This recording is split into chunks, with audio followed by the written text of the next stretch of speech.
Thank you. Rahim Rashidi from Kurdistan TV. Yeah, hi. Thank you. Do you think that you have done enough to stop Erdogan's attacks on the Kurds? Well, that's why we're having such serious conversations with President Erdogan and others in the Turkish government. We are urging Turkey to de-escalate. And that's a serious thing. When we call on a country, especially a NATO ally, to de-escalate, we hope that they're taking those concerns very seriously. President Trump's readout of his call with President Erdogan, I would characterize that as fairly stern. I'd be happy to read part of that for you. But in the call, he relayed concerns about escalating violence in Afrin. It risks undercutting our shared goals in Syria.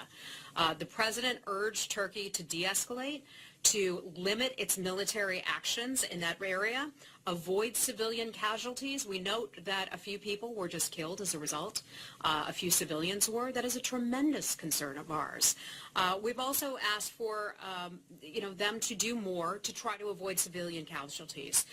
Increases in displaced people and refugees. We said that people now have to flee an area that was previously considered pretty stable. I mean, what a shame that is. Think about all that this country has been through, and now we're looking at another disruption in northwestern Syria because Turkey is taking its eye off the ball, ISIS, and going after the PKK at this time. Again, I mentioned we share our concerns, but we want stability in Syria, and we would eventually like to be able to have a political resolution and have people be able to come back home. So we're not just there yet.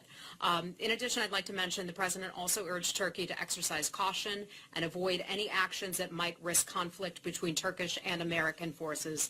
That is obviously an enormous concern for ours.